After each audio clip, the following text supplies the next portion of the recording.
সমস্ত সত্য ভিডিও দেখিয়ে তেজ প্রমাণ করে দিল যে সুধা আগে জানাতে চেয়েছিল যে সে ডিভোর্সি। হ্যাঁ বন্ধুরা, এমনটি দেখতে পাবো আমরা শুভবিবাহ সিরিয়ালের পরবর্তী আপডেটগুলিতে।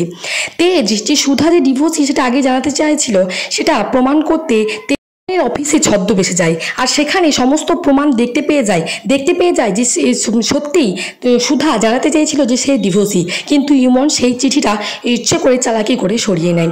তারপরে কিন্তু সমস্ত কথা তেজ জানতে পারে, মনে মনে ভাবতে থাকে যে তাহলে উনি ঠিক কথাই বলেছিলেন, আমি ওনাকে বারবার অবিশ্বাস করেছি।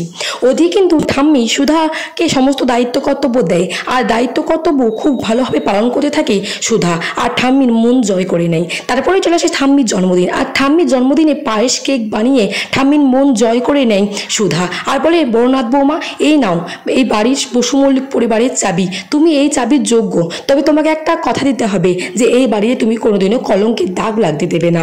তখন সুধা বলে যে ঠাম্মি, তাহলে কলঙ্কের বিষয়ে তো আমার জীবনেই একটা কলঙ্ক আছে আর সেটা আমি তোমাকে বলতে চাই।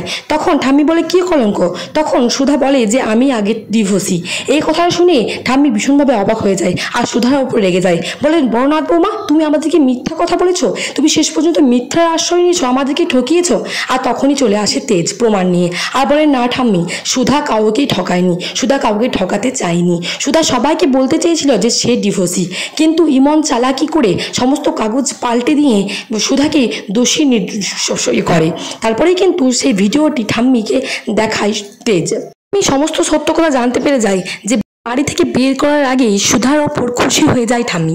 তো বন্ধুরা, তোমরা এটাই চাও তো? এটা চাইলে অবশ্যই কমেন্ট বক্সে কমেন্ট করে জানাও তোমাদের মতামত। আর ভিডিওটি ভালো লাগে চ্যানেলটি সাবস্ক্রাইব করে পাশে থাকবেন, যাতে শুভবিবাহ সিরিয়ালের নতুন নতুন আপডেট আবার সবার প্রথম পেতে পারেন। ধন্যবাদ, ভিডিওটা এই পর্যন্তই।